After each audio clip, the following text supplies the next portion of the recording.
होगा, लेकिन पूरा जैसे एग्जाम में जिस तरह का क्वेश्चन रहेगा आपको टाइम दिया जाएगा उसके अकॉर्डिंग बनाना है। देखिए पेपर 1 है ये। इसमें देखिए मैंने क्या क्या लेकर, पियोन के लिए रहेगा, क्लर्क के लिए रहेगा, स्टेनो के लिए रहेगा और रीडर के लिए है ये वीडियो, यानी सभी पोस्टों के लिए है। तो पियोन वाले होंगे उनमें तो क्या पूछा जाएगा, हिंदी, ठीक है 35 नंबर का, मैथ 35 नंबर का और इंग्लिश पूछा जाएगा। क्लर्क वाले हैं तो उनमें तो सभी पूछा जाएगा, जीके जीएस भी रहेगा, करंट अफेयर रहेगा, इसमें थोड़ा 2 मिल जाएगा, रीजनिंग रहेगा, ये मिल जाएगा, ठीक ना। तो देखिए हम लोग आज का सेशन शुरू करते हैं। क्वेश्चन है, in the flowing question out of the 4 alternative choose the one which can be substitute for the given word और सेंटेंस। क्वेश्चन है, one indifferent to art and literature is, क्या कहलाएगा, देखिए one indifferent to art and literature is, कला और साहित्य के प्रति उदासीन व्यक्ति के बारे में बता रहा है। इंग्लिश में इसे कैसे बोलेंगे, यानी फिलिस्टाइन बोलेंगे, फिलिस्टाइन यानी अबौधिक यानी अशिक्षित व्यक्ति को बोलते हैं। किसको बोलते हैं, फिलिस्टाइन को। तो राइट आंसर ये हो जाएगा। अगला प्रश्न देखिए, अगला प्रश्न है दोस्तों, a narrow piece of land, ठीक ना, 1 मिनट, ठीक है दोस्तों। देखिए अगला क्वेश्चन था, a narrow piece of land connecting to large message of land. कहने का मतलब है a narrow piece of land, या इसको ऐसे बोल सकते हैं strip of land connecting to large message of land, यानी भूमि के 2 बड़े टुकड़े को जोड़ने वाली एक संकीर्ण स्थलपट्टी को बोलेंगे, जिसको इंग्लिश में क्या बोलते हैं, हिंदी में उसको बोलते हैं स्थल डमरू मध्य, इंग्लिश में बोलेंगे स्थमस, स्थमस बोलेंगे इंग्लिश में। तो ऑप्शन में देखिए दिया हुआ तो ही आपका राइट आंसर हो जाएगा। उसके बाद है ओपन टू इंजरी और क्राइटिज्म।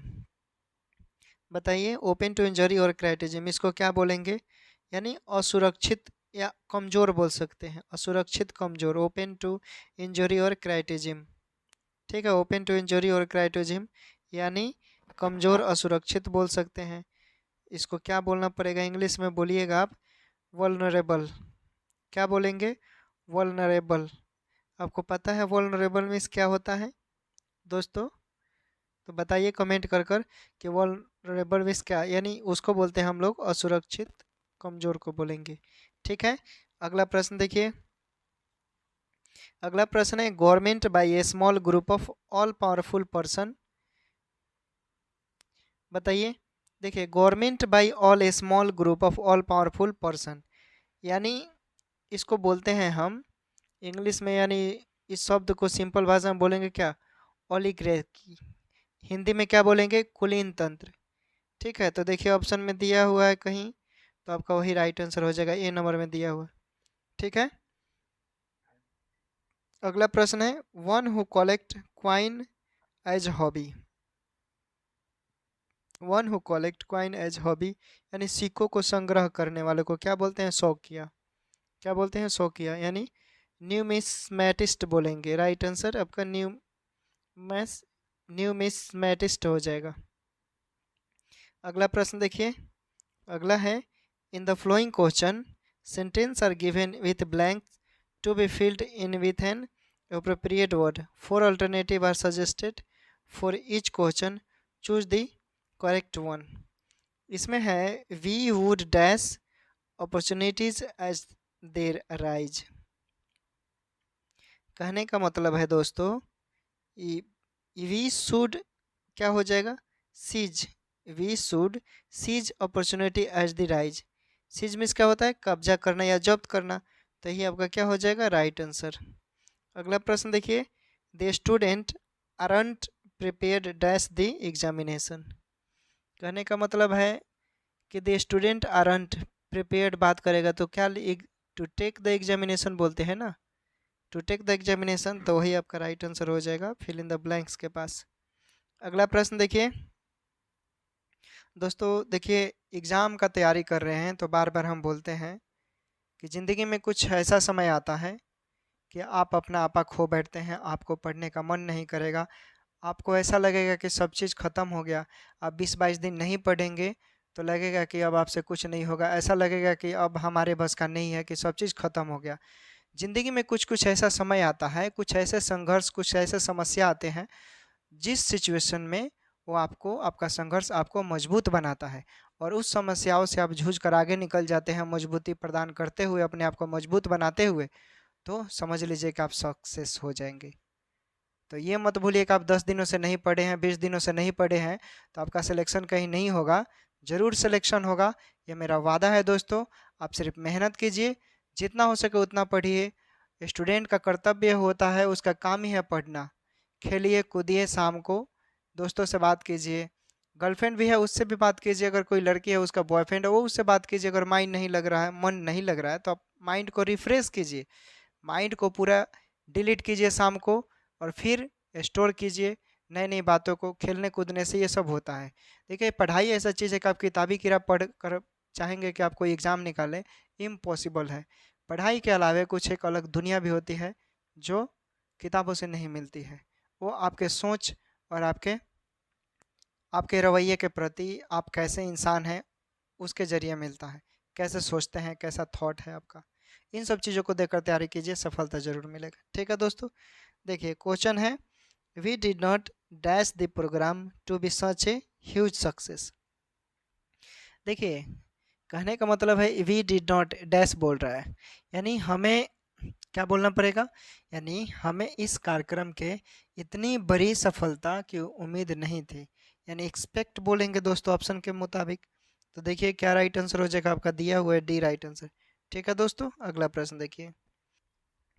देखिए अगला प्रश्न है दोस्तों, the government in a bid to make Bihar a preferred investment destination has dash major search to create infrastructure at different stage।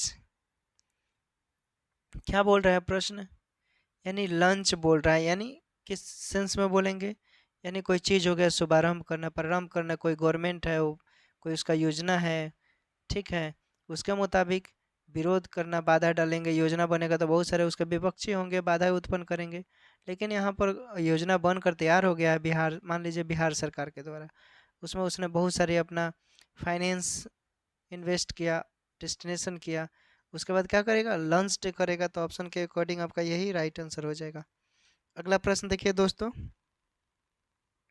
अगला प्रश्न है, I suffer from no dash about by capabilities. I suffer from no dash about by capability, इसमें से क्या right answer होगा बताइए।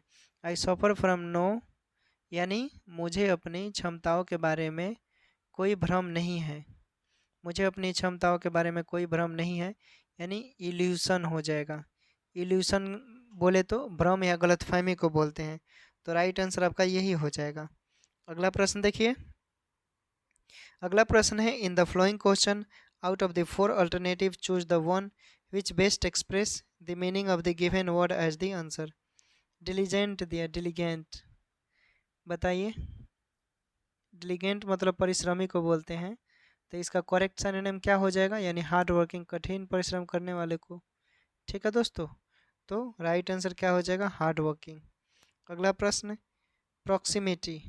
Proximity मतलब निकटता, जो नज़दीक, नियर अबाउट बोलते हैं उसको, इसका सिनोनिम क्या हो जाएगा, नियरनेस हो जाएगा, यानी नज़दीक के सेंस में बोलेंगे। तो देखिए ऑप्शन डी नंबर में दिया हुआ है।